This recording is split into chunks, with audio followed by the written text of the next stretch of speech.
our ignorance and attachment. Therefore, we need to sweep away everything meaning and attachment and return to the pure nature. The, the that's why the Buddha used the skillful means and say that the ultimate knowing without knowledge is nirvana.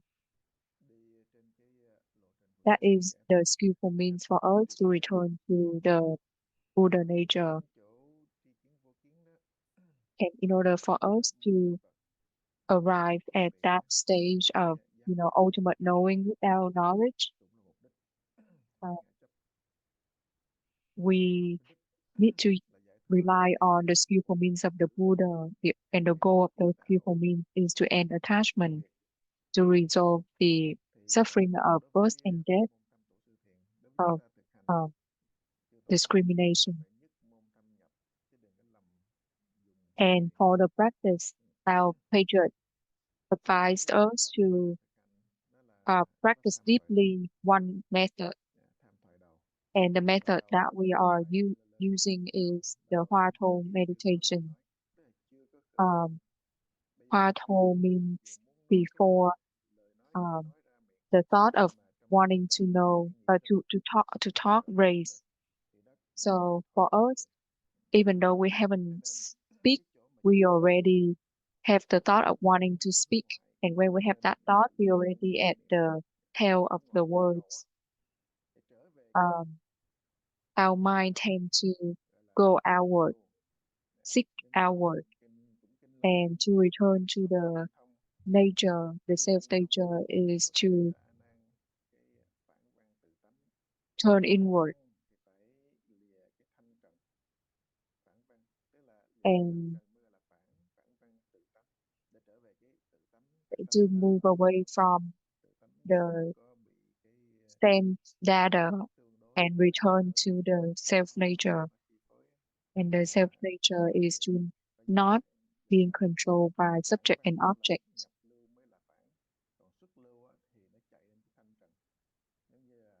and move move away from the sense data means to turn inward. So that means we move away from the data of the um, of our six senses.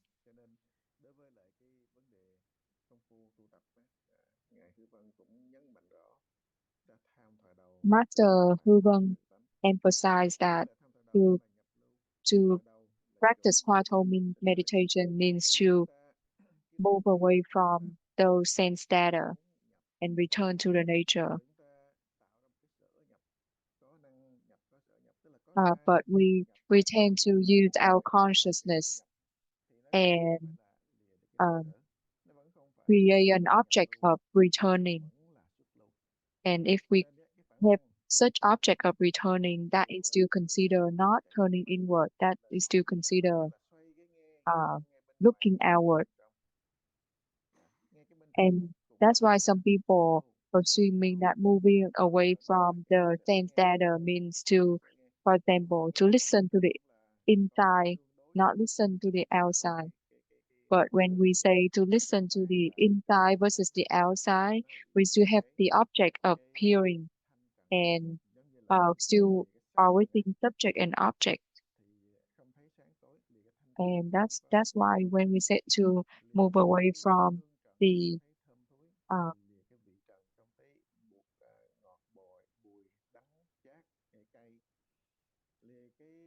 for example, the data of the eye, we don't see beauty versus not beautiful. Or if we say we move away from the data of the ear, it means we don't hear whether it's noisy or not noisy. But in order to do that, we have to be able to enter prajna. So prajna is the door to enter the way, the middle way. So when we talk about the Tao, we are talking about the practice, not um, not theory. If we just um, if we just talk about a theory, we still are just using the knowledge, not really put into practice.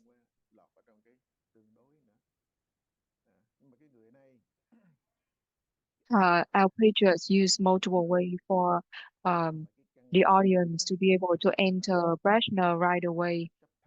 However, the um, people nowadays, their consciousness, their discrimination is very strong, and therefore they tend to chase after consciousness and attachment. So they tend to exit the stream instead of enter the stream. And Master Lai Quả, the recent enlightened uh, preacher, reminded the practitioners that when they enter the door of Zen, they have to leave behind um, the subject of knowing, of understanding that they have, because those knowing, those understanding, they still limited knowing. Sometimes know, sometimes don't know. Know a lot or know a little. So that is the knowing of birth and death. For example, when they die and become another person, that knowing turn into dust, turn into ashes, because that knowing is the knowing of the brain, and the brain has will age, will die, and that's why that knowing will get old and will die. And because of our ignorance and attachment, we chase after that knowing. We hold on to that knowing without knowing that that knowing is the illusion knowing. Um, and they created a lot of karma based on that knowing. Uh, that, for example, if it's a good knowing, it might a good karma, it might lead them to the realm of heaven, but that realm of heaven is still just a better realm than the human realm, but they still are stuck in birth and death. But if they are not lucky, or if they create bad karma, they might go into a worse realm.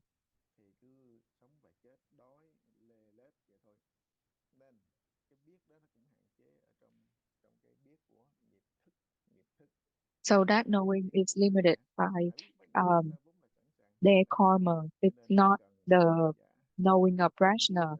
The prajna knowing is already abundant. Um, so please don't um, blindly trust your own knowing, you know.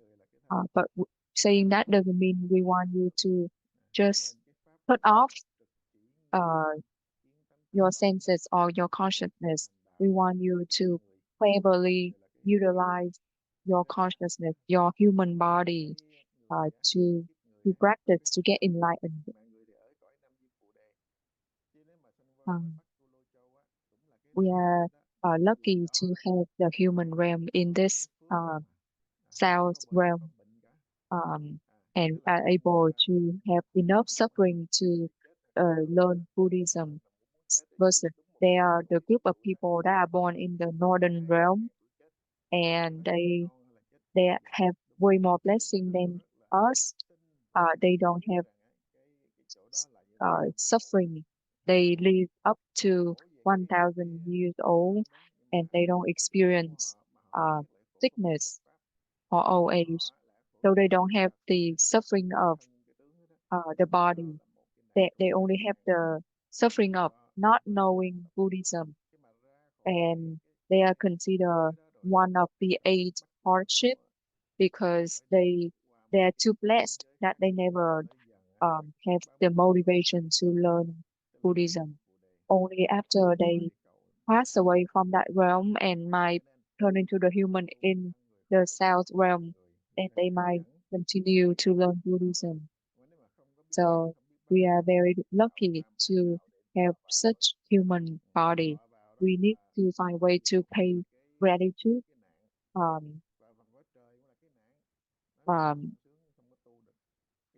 if we don't find way to pay gratitude, we will waste this human body, you know. Whether we go into the heaven realm when we are too blessed that we don't want to cultivate, or whether we go into a bad realm that we are too suffer that we couldn't cultivate.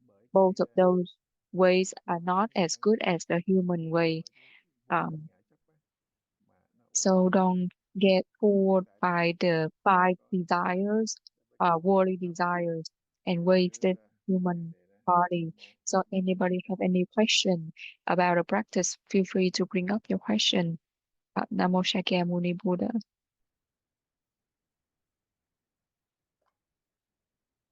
Namo Shakyamuni Buddha, dear thầy, dear all Sangha and practitioners. I would like to raise a question of my Dharma friend. She shared that she learned this method of Patriot Zen and practiced for a long time, and she learned from you and Master Tu for a long time from Jung. But after a while, she noticed that before, when she practiced, she has a lot of illusions, and the mind of illusion and the mind of excitement keep uh, replace one another. But after a while, uh, for like 1 to 2 weeks, uh, recently, she noticed that the excitement become less, and the illusions also become less. And even when there is illusion, she still think about, um, the stuff that she learned about the practice.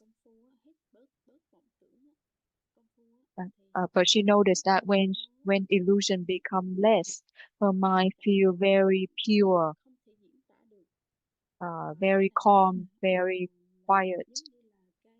It's a feeling that she couldn't explain, like the feel like she are able to attain uh, the practice.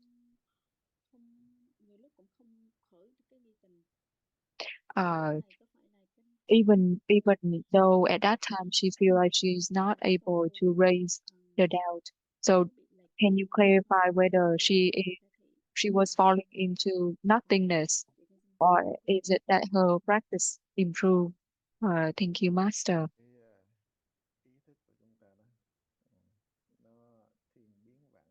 Our consciousness constantly change and can generate countless realms, countless states.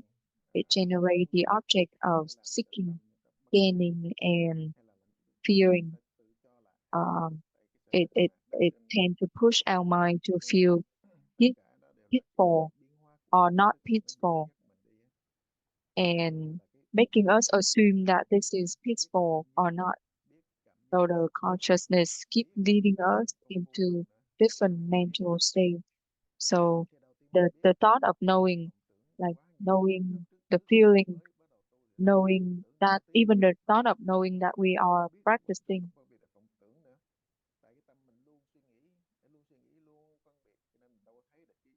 So at the beginning, when we first practice, we are not able to see our thinking and uh, illusion because we constantly having thoughts and illusion. After a while, when we have the practice, we suddenly feel like, why do I have so many thoughts and illusion? It's because right now they start practicing and start noticing their thoughts better, and from there they started to want to suppress those thoughts and those illusory thinking.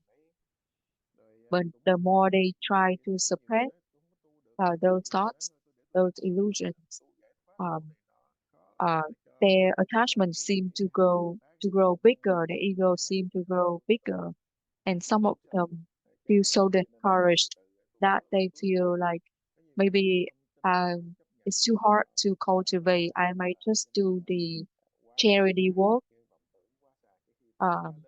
because like charity work seems easier to attain versus doing cultivation is too hard, something that I might not be able to attain in this life.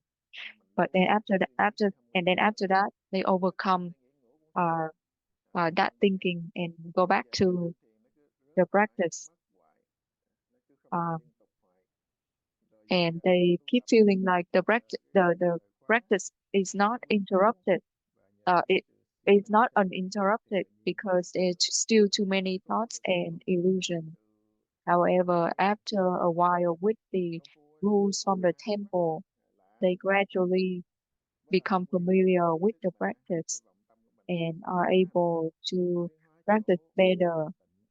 But when they practice better and feel more familiar with the practice, their consciousness continue to transform, and they started to feel calm and quiet. Like after so many excitement, so many thinking, now they start to feel like it's calm, it's quiet, it's uh present. But that is still not enlightenment. That is um um and some people attached to that state.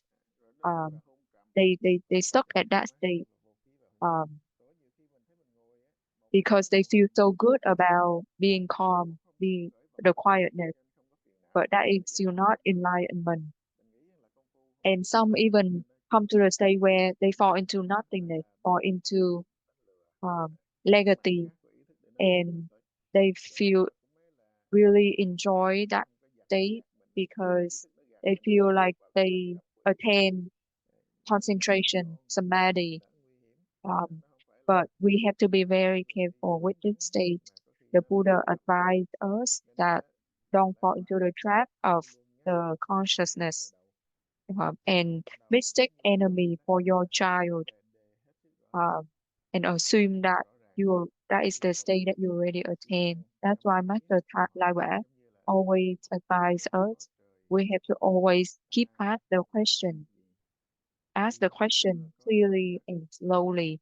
Before heaven and earth came into existence, what was I? Repeatedly to raise the doubt. The thought of the doubt is the thought of wanting to know but are not able to know. And the prolonged doubt will lead the practitioner to the place of no thought arise. But when we explain like this, some people even um, generate the object of seeking. They seek that stage of having no thoughts, um, and they try to seek that stage. And when they are not able to to arrive at that stage, they start to feel scared. Meaning they fall into the trap of the object of seeking, gaining, and fearing.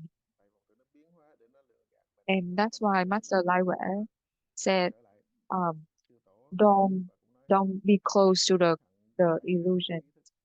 Um, be careful with the trap of the consciousness. Be careful not to mistake the enemy for your child.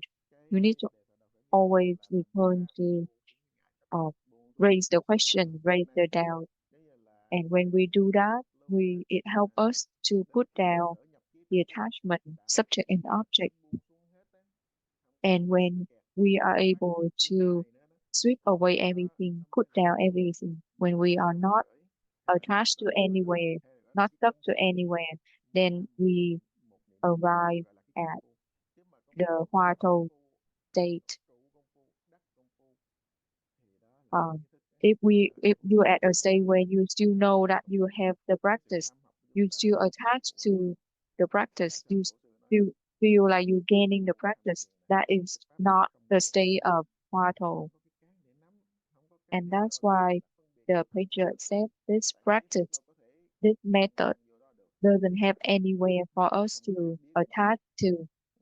and therefore, and because we don't have anywhere to attach, it seems very vague because the consciousness cannot attach to anywhere. But we still have to practice, and when we reach that state, we will be able to reach liberation. We will be able to recognize our original face. So this quiescent state, please don't attach to this state, or nothingness. This nothingness, this quietness state. Uh, we have to hurry up and return to ask the question clearly and um,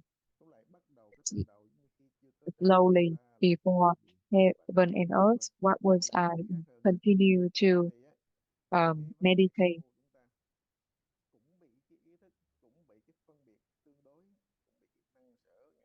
So when we practice, even though we still get challenged by those attachment and ignorance, keep challenge us, but thanks to the skillful means of the Buddha and the picture and the help of the Dharma friend, it will help us know that we are still in the state of sickness and help us to hurry up and enter, re-enter the stream.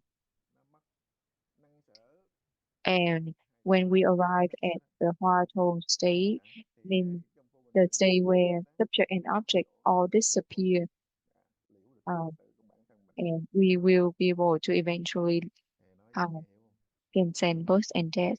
You understand uh, what I explained? Yes, I do. Thank you, Thầy. Suko has a question that this morning when she asked the question, the actual question, she heard the sound of the washing machine, and she tried to control herself um, to continue the practice. After a while, she still hear the sound of the washing machine. Then she started to become just reciting the question, like similar to reciting the Buddha's name, but she just recite the Huatou question, and she was scared whether that it's not correct, so she went back to her bed. Um, she wondering whether it's right or wrong. Our practice doesn't is not equivalent to suppressing illusory thought um, or give up on illusory thought. Our patriarch said, we are not worried about illusory thought. We only worry about uh, slow uh, recognizing. For example, there was an example. There is no floaters in uh, in the atmosphere. It's just because the eye is sick. That's why the person with the sick eye start to see floaters in the space. So we don't try to clean up the floaters. We just try to cure the sick eye. So same thing. It's because our mind tend to um, chase after the sixth sense data, and we generate a lot of attachment, uh, generate all kinds of forms. Um, if we try to, clean up all of those forms, like those illusory forms, can we really do that? Master, like what I said, all of those illusory thinking are generated from the deluded mind. The more we try to um, push them away, clean them up, the more they will come. If we truly know that all of those illusions were generated from the deluded mind, we will know that the way to um, clean all of them up is to cure the sick mind, the deluded mind. Though illusions are just like the floaters, and the deluded mind is like the sick eyes. So when we practice meditation, we are actually um, cure the sick mind. So for our practice, when we face the external conditions, we don't get attached, we don't discriminate.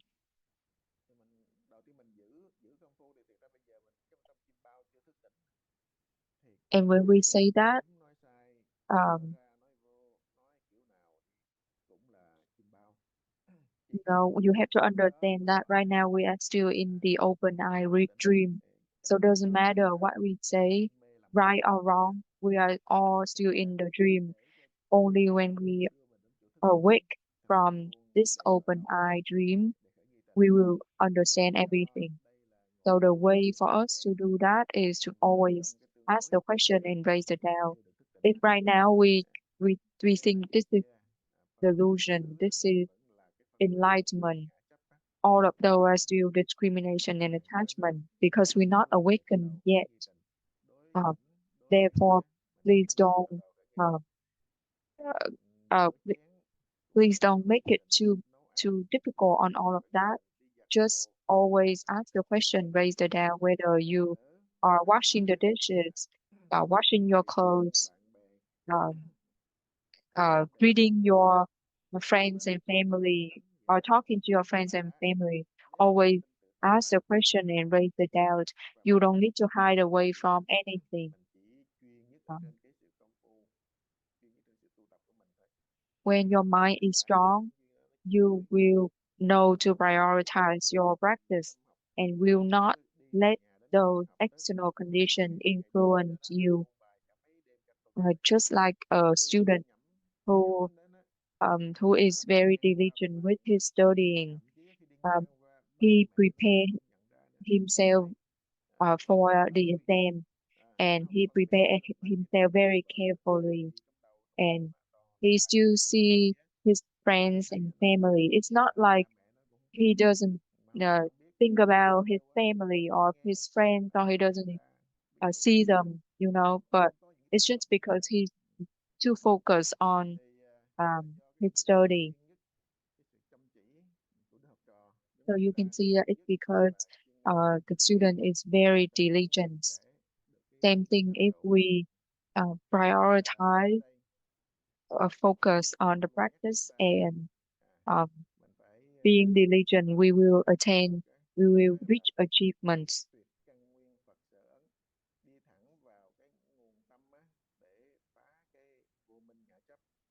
So the patriot that we have to go straight to the source of the mind to end attachment and ignorance. If we just go after, you know, not the source, but you just go after the branch of the tree. For example, if you want to cut down a tree, but you just cut the branches, the leaves, uh, that tree is still gonna be there. But when you uproot the tree of ignorance, um, all of the illusions will be gone. So we need to arrive to the source of the birth and death of affliction, suffering, and when we reach that source and end all of the causes, then um, all of the suffering will be gone. Prajna means non-duality, no discrimination, no subject and object. And when we practice prajna deeply, uh,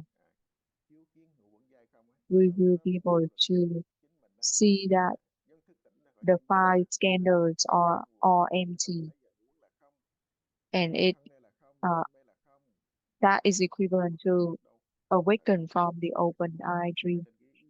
But if we just talk about it, just um argue about it, then we won't be able to see emptiness. We have to truly practice to be able to see emptiness. So we have to believe in the true mind and to practice based on the skill. He also adds that sometimes she feel her energy is low and also checking and sweating. And she um, try to remind herself to go back to ask the question to forget um, what happened to her.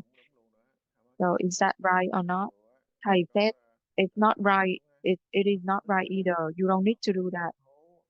Uh, even if the sky is falling, even if you face death right away, please don't be scared. If you keep going after the external conditions, with you still in attachment and discrimination. You just need to keep the doubt. When you keep the doubt, discrimination cannot arise. It's like when there is light, darkness cannot um, come to where light is. So, if you always keep the fire of doubt, um, the darkness of discrimination will not arise. Uh, Buddha has a an example. All of your thoughts is like uh, parasite. Uh, the prajna is like a big fire, always strong. So those parasites, they can live in the air, in water, uh, in other people, but they cannot live on the fire. The fire will um, kill all of those parasites. Same thing. Um, all of those illusory thoughts will not arise when the doubt is there. It's because that your doubt is still very weak, and that's why the thought of discrimination is too strong. And if you keep follow those thought of discrimination, you will lose your your practice, and your practice keep getting interrupted. Therefore, we always remind people to have no object of gaining, no object of seeking, no object of fearing. If you fear fearful that you lose your energy, you are fearful that you are shaking or sweating. And when you fear, you will find a way to do something so you don't feel fear anymore, right? And when you feel uh, better, you s- that means you fall into the object of gaining. But when we talk like this, even if we don't want to be fear, we still feel fearful. Like when we lose energy, feel tired, or we feel this or that. Um, uh, you don't need to be scared. Just come back to ask the question. It doesn't mean that you have to forget about your feeling of fear or anything. Or it means is you just need to go back to asking the question and raise the doubt. So those discrimination like uh, hot or cold, um, hungry or full, etc. All of them will arise. But instead of complain about those feelings, um, or focus on the use your mental question and practice on the question. For example, when you feel shaking, if you keep practice, you will forget about that shaking. Or when you practice and you feel like your energy become low, don't feel fear for or worry about that. Just continue to practice. Your energy will go back without you even knowing. When you practice, your body will become balanced again and get back the energy and overcome those sickness. All thanks to the practice. People, because of their attachment, because of their feelings, their perception. Like some people have sickness. The sickness is not even that serious, but they feel too fearful to the point where they cannot eat, cannot sleep, and they keep checking on their blood pressure. And the more they fearful, the blood pressure become higher. But now, if we know about the practice, we understand that birth and death are impermanent and don't really focus on that and instead focus on the practice. Then um, gradually, all of those sickness become stable.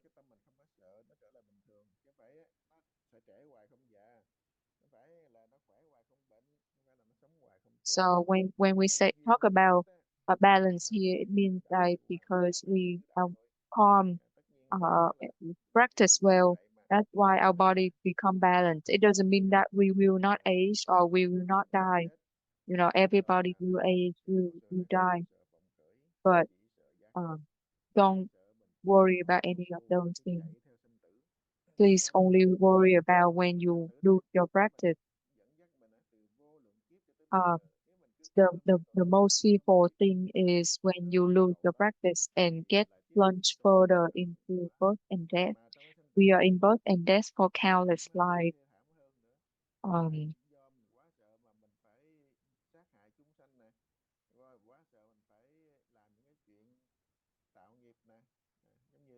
Lots of people they feel too scared that they kill animals or um, to cure their sickness. They uh, turn to killing lots of animals to make medicines because they fear of sickness and they didn't know that they are actually create very bad karma that might lead them to um, become those animals in the next life. So that is very unfair. So um, please keep your practice. Naturally, you will achieve rich achievement. The time is up as well. Goodbye, everyone. Namo Shakyamuni Buddha.